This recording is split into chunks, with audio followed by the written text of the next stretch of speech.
Bon, d'une banque centrale à l'autre, on a la Fed aussi qui est sur le devant de la scène parce que le board n'est toujours pas complet.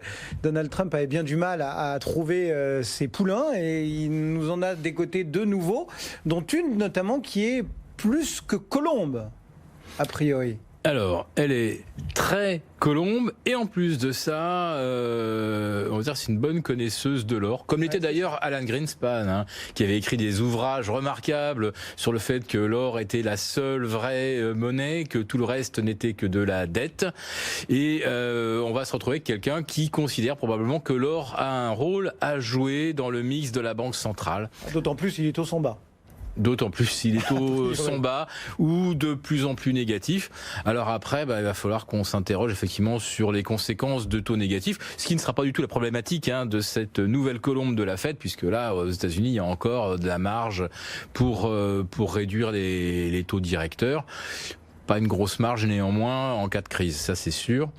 Et va arriver à un moment un peu particulier, c'est-à-dire que la Fed a changé un peu de stratégie. Alors je parle plus de, on passe de la normalisation à la non-normalisation, mais maintenant le discours de la Fed c'est si une crise doit survenir, on va essayer de la traiter en amont plutôt que de la traiter en aval comme on l'a fait en 2008. Il y a intérêt effectivement parce que vu le peu de munitions dont dispose la Fed, vaut mieux effectivement éviter que l'avalanche se déclenche parce qu'une fois qu'elle sera partie, il n'y aura aucun moyen de l'arrêter. Si tant est que 500 points de base de marge de manœuvre comme en 2008, c'était quelque chose qu'on pouvait considérer comme suffisant. 200 ou 225 points de base, c'est peanuts. Pour une fois, enfin, la fois précédente, on avait moqué le pédigré des candidats. Cette fois-ci, on peut moins les moquer. Écoutez, on est devenu plus crédible du côté de la Maison-Blanche. La fois précédente, Moore et Keynes, c'est vrai, c'était très hétérodoxe, très étonnant, avec des idées, oui, centrées sur l'or, centrées sur le prix des matières premières, comme Deus ex machina de réglage des politiques monétaires. Bon, aujourd'hui, je dirais, sur les deux candidats, il y en a un qui est sans doute sérieux, c'est Monsieur Waller, donc qui est un des numéros 2 du district de Saint-Louis de la Banque centrale américaine. C'est vrai qu'il est plutôt colombe, mais à mon avis, celui-là, il passera l'obstacle du Sénat, vraisemblablement, sauf si on lui trouve quelques vicissitudes. Judith Shelton, donc conseillère officieuse de Trump, oui, avec une idée d'une politique monétaire qui doit être centrée sur le prix de l'or. On revient tout de même à une certaine hétérodoxie.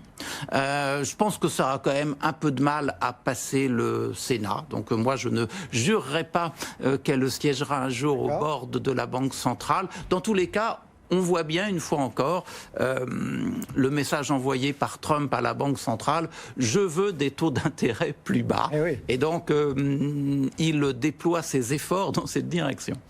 D'autant qu'on est aussi sur une semaine de forte conjoncture aux États-Unis, même s'il y a le 4 juillet, il y a l'emploi, c'est un des marqueurs, il y a des commandes industrielles. Enfin, on a effectivement, du fait du jour férié, une petite avalanche. Comment est-ce qu'on regarde la conjoncture américaine en ce moment ? Alors, elle ralentit. Elle ralentit, les enquêtes de conjoncture le montrent. Le marché de l'emploi, il faut se souvenir du chiffre de mai qui n'était pas très bon, 75 000 emplois, si je me souviens bien, créés, alors que la norme récemment était plutôt de 200 000.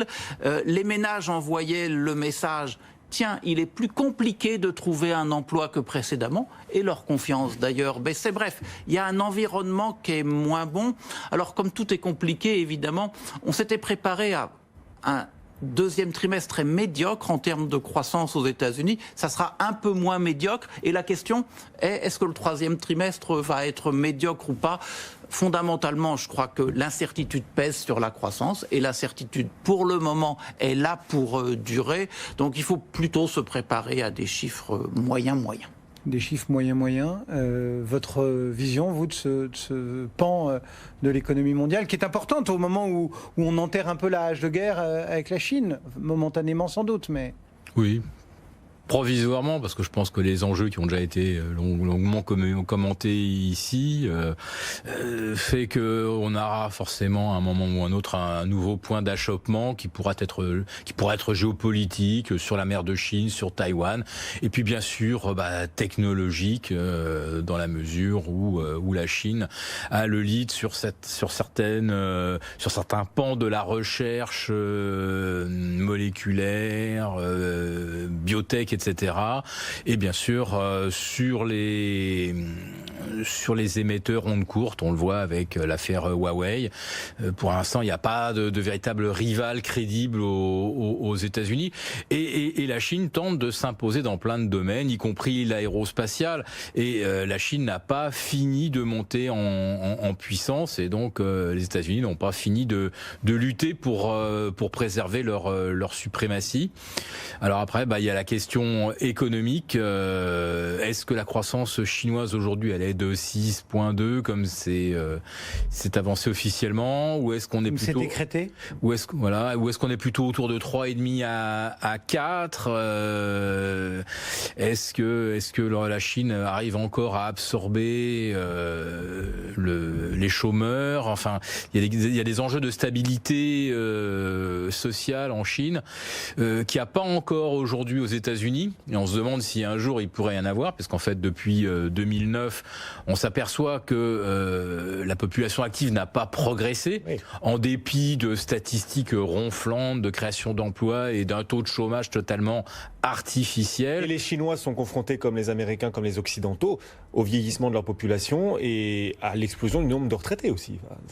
Ça a posé un problème économique, et social. Tout le monde a le problème. Les Chinois, parce qu'ils n'avaient pas vraiment de système de retraite, où ce sont des bons du trésor chinois majoritairement dans les retraites, et avec un rendement moins généreux que le taux réel en fait. Aux États-Unis, le problème c'est qu'il y a beaucoup de gens qui gagnent pas beaucoup d'argent, ou voire tellement peu, qui sont obligés de travailler jusqu'à 75 ans. Et puis en Europe, comme au Japon, on a le problème de taux maintenant nul à négatif. C'est-à-dire que lorsqu'on met de l'argent de côté, à la limite, cet argent se déprécie. C'est quand même un phénomène qu'on n'a jamais connu dans l'histoire. Mais est-ce que là, vous êtes en train d'utiliser des termes ou une façon de penser du vieux monde? Pardon, mais quand vous dites ça devient un problème, toute cette dette... Non, les taux bas, c'est une opportunité. C'est comme ça qu'il faut le voir. C'est l'ex-chef économiste du FMI, Olivier Blanchard, qui disait que finalement, ça pouvait être... je le laissais entendre, ça peut être une opportunité. Ça me fait plaisir de vous entendre soutenir cette thèse, parce que c'est la même que soutiennent les économistes atterrés, Thomas Porcher. Les taux sont négatifs, donc profitons-en pour nous endetter davantage. Plus l'État s'endette d'ailleurs, plus il gagne d'argent, puisque finalement on le paye. Ça devient vrai là pour la France, les taux négatifs. Le problème, c'est que cet argent qui est emprunté, va-t-il arriver enfin au niveau de l'économie réelle? Oui. Va-t-il se transformer en plus de pouvoir d'achat, donc potentiellement plus d'inflation, mais c'est exactement ce qu'on recherche? Ou est-ce que cet argent gratuit va continuer d'alimenter les rachats de titres, les OPA avec effet de levier? Tout est là. Donc d'un côté, peut-être qu'on peut entendre la thèse des économistes atterrés, et puis de l'autre côté, on peut se dire que dans la vraie vie, l'argent, il va pas là où les théoriciens l'imaginent. Votre sentiment sur ce débat? Enfin, je ne sais pas si Olivier Blanchard, c'est tout à fait un économiste atterré, mais... Non, je pense qu'il n'accepterait pas cette qualification.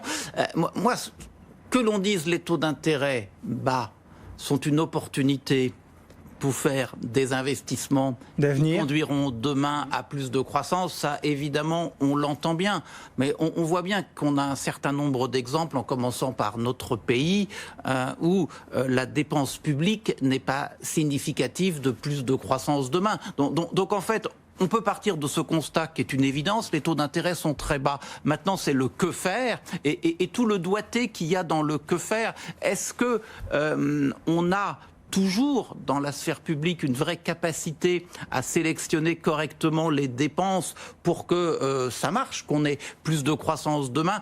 L'expérience du passé fait dire que le taux de réussite n'est pas de 100%. Et donc si le taux de réussite n'est pas de 100% et qu'on pousse les gens à dépenser, et que demain la situation économique soit encore plus compliquée et qu'on soit confronté à des défauts partout, privés, public, on ne peut pas dire que l'on aura gagné. Donc en fait, le constat de l'histoire ne raconte pas la totalité de l'histoire. Et donc la sélectivité dans les choix de dépenses est absolument clé là-dedans. Moi, je pense que c'est ça qu'il faut que l'on regarde. Le reste, c'est un peu la toile de fond. Oui, des taux d'intérêt en dessous de la croissance, ça s'est observé par le passé. Il y a plein d'expériences de cette nature. C'est pas vraiment nouveau. Mais après, c'est qu'est-ce qu'on fait de cette situation ? Et ben voilà, merci à tous les deux. Le temps imparti est écoulé, donc on se retrouvera bien évidemment pour de prochains débats. Ce face-à-face du jour, Hervé Goulet-Quer pour la Banque Postale Asset Management et Philippe Béchade pour la Bourse au quotidien.